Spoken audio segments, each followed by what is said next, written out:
VC देख लीजिए जम्मू का, जम्मू यूनिवर्सिटी का वीसी देख लीजिए, उसको प्रमोशन कर दी, रिटायर होने के बाद भी उसे रख लिया। किस लिए? किस लिए मुझे बताओ। क्या जम्मू कश्मीर के अंदर कोई वीसी बनने का लायक यहां पर नहीं है? अरे बाहर का लाना, 60 साल के आदमी को आपको बिठाने की क्या जरूरत? और ये एक तामझाम बुन रहे हैं, कई सालों से जम्मू कश्मीर को लूट रहे हैं और आप सवाल नहीं पूछेंगे। स्कैम हो रहा है, धांधलियां हो रही हैं, लूट खसोट हो रही है। आम आदमी को लूटने से रोका, लेकिन खुद कितना लूट रहे हैं कोई हिसाब नहीं, कोई हिसाब नहीं। और ये मैं दावे के साथ बता रहा हूं, डंके की चोट पे बता रहा हूं, आप सुन लीजिए मेरी बात। अगर आज नहीं संभलोगे तो आने वाले कल में पछताओगे। मौत बरहक है, दुनिया में बहुत आए बहुत जाएंगे, लेकिन एक इतिहास छोड़कर जाऊंगा कि इस दुनिया के अंदर, इस दौर के अंदर जहां जुल्म इतना था, जहां लूट इतनी थी, वहां महराज अकेला इंसानियत की बात करता था और इंसानियत को जिंदा रखने के लिए बात करता था। इनको बता दो धर्म छोड़ दे, अब भाजपा छोड़ दे, अब काम करें।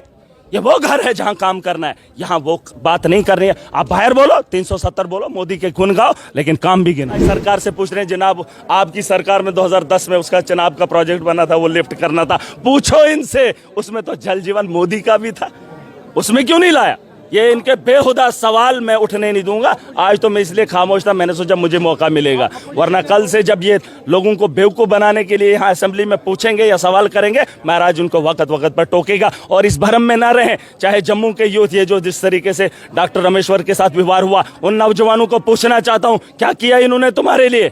सिर्फ धर्म के नाम पे तुम्हें उकसाएंगे। मैं जम्मू का हूं, हम कश्मीर से नहीं है, लेकिन हम लोगों को भी ये बोलेंगे नहीं ये कश्मीर के हैं। जो जम्मू का उसे ये हिंदू है, इसलिए इसे टोका और वो उसका नाम लिया, क्या नाम था उसका, मक्खन दीन का, मक्खन दीन का नाम लिया तो गुनहगार हो गया। अरे इंसानियत के साथ खड़े हो जाओ, अगर नहीं समझोगे दुनिया में रहना किसी को नहीं है, लेकिन इंसानियत अगर जिंदा नहीं रहेगी तुम्हें तो याद। अपोजिशन का आरोप है कि आपको खुश करिए बेटे, किसलिए? कि जब भी बीजेपी का आरोप, देखिए इसकी सिर्फ आप जो है, जब भी बीजेपी को रोकेंगे, आप जो है उठे, हाँ तो नहीं उठूं। जब इन्होंने कहा चिनाब का पानी हमने लिफ्ट करना है, 2010 में प्रोजेक्ट बना है, इनको हक है पूछने का। अब आप नहीं पूछोगे यार, जिसका प्रोजेक्ट 2010 में बना, मोदी ने जल जीवन उसके बाद लाया, लेकिन जल जीवन में उस चिनाब का पानी लिफ्ट होने के लिए जम्मू के लिए नहीं क्यों हुआ? और आज इस सरकार से ये पूछेंगे और आप बोलेंगे मैं टोकूंगा नहीं। इस सवाल के उठाने के लिए वक्त सदन यहाँ ऐवान में है। ये क्या इनके अखाड़े के लिए? इनको 180 मिनट मिले, ये कसीदे पढ़ेंगे। अरे आने वाले कल के लिए आपकी पॉलिसी क्या है, उस पर बहस करो। जब भी नाम आता है मोदी जी ने किया, मोदी जी ने किया, अपना गिनाओ, अपना गिनाओ। इनको बोलो कि ऐवान में अपना गिनाओ, आगे की पॉलिसी बताओ। हमारा नौजवान सड़कों पे अभी बाहर लाठियां खा रहे, लाठियां खा रहे, कोई पूछ रहा है?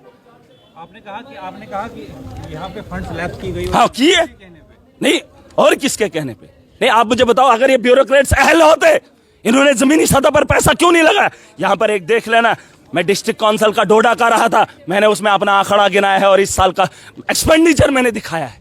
अब डोडा का भी देख लेना, जब मैं चीखा, मैंने चिल्लाया, मैंने ब्यूरोक्रेट्स को काम कराने पर मजबूर किया। आपको लगता है मैं यहाँ पागलपन कर रहा हूँ? मैंने चीखा चिल्लाया, मैंने अपने डिस्ट्रिक्ट का हुलिया बदला, ब्यूरोक्रेट्स को ठीक किया, और यहाँ पर ये बैठे लोग, इनको भी ठीक करना मुझे आता है। लैब्स पैसा नहीं होना चाहिए, जितना है उतना यूटिलाइज होना चाहिए, ताकि आने वाले कल में हमें उन मुश्किलों से ना गुजरना पड़े। इनको बताओ बजट पे बहस करें, इनको कोई पता नहीं है मोदी के अलावा। मोदी के अलावा अगर इनको बहस करने आती है तो बात करें। क्या ये सवाल पूछना मेरा हक नहीं था जब चिनाब को इन्होंने लिफ्ट करने की बात 2010 में की थी? तो जल जीवन में होने के बावजूद आज तक उस प्रोजेक्ट को नहीं उठाया, और आज ये सरकार में बात रखेंगे। एलजी के सामने बात क्यों नहीं रखी? जब पीडीपी के साथ इनका अलायंस था, सरकार थी, तब क्यों नहीं बात रखी? और आज इस सदन में इनको मैं मौका दूंगा। श्यामलाल शर्मा जी बड़े नेता हो सकते हैं, लेकिन सवाल वही होंगे जो जम्मू कश्मीर की बेहतरी के लिए होंगे। आपको क्या लगता है जम्मू कश्मीर को बदहाली में लाने के लिए तो तरीका यही था? पैकेज तो मोदी दे रहा था, दुनिया को बता रहा था कि मैंने जम्मू कश्मीर को इतना करोड़ दे दिया, 20,000 करोड़ का पैकेज, लेकिन साथ में इनके जो बाहर के यहाँ पर मुलाजिम है, आपको नहीं पता है 70 और 30 का रेशो आईएएस और केएस का रखा है। जहाँ पहले 70% केएस होते थे जो इस सेक्रेटरीट के अंदर काम करते थे, आज 70% आईएएस है और 30% केएस का कोटा है। वो क्यों जम्मू कश्मीर को बेहतरी की ओर लेंगे? उन्हें क्या फिक्र है? जो हमारा जम्मू कश्मीर का मुलाजिम था, क्या वो सक्षम नहीं था? उसको यहां से हटाकर लैब्स कराने के लिए इन्होंने अपना तामझाम बुना, और हर दफ्तर के अंदर इनके आदमी हैं जो लूट खसोट कर रहे हैं। आप पता कर लीजिए JKTRC में, वहां पर जो पैसा जो है लैब्स होकर कोई आता पता नहीं, सीधा गवर्नर से उठाकर आप वीसी देख लीजिए जम्मू का, जम्मू यूनिवर्सिटी का वीसी देख लीजिए, उसको प्रमोशन कर दी, रिटायर होने के बाद भी उसे रख लिया। किस लिए? किस लिए मुझे बताओ? क्या जम्मू कश्मीर के अंदर कोई वीसी बनने का लायक यहां पर नहीं है? अरे बाहर का लाना, 60 साल के आदमी को आपको बिठाने की क्या जरूरत? और ये एक तामझाम भुन रहे हैं, कई सालों से जम्मू कश्मीर को लूट रहे हैं और आप सवाल नहीं पूछेंगे?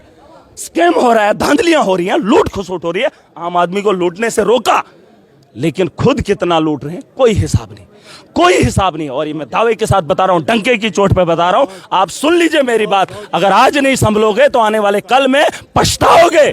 मौत बरहक है, दुनिया में बहुत आए बहुत जाएंगे, लेकिन एक इतिहास छोड़कर जाऊंगा कि इस दुनिया के अंदर, इस दौर के अंदर जहां जुल्म इतना था, जहां लूट इतनी थी, वहां महराज अकेला इंसानियत की बात करता था और इंसानियत को जिंदा रखने के लिए बात करता था। इनको बता दो धर्म छोड़ दे, अब भाजपा छोड़ दे, अब काम करें। ये वो घर है जहां काम करना है, यहां वो बात नहीं कर रही है। आप बाहर बोलो, 370 बोलो, मोदी के गुण गाओ, लेकिन काम भी गिनाओ।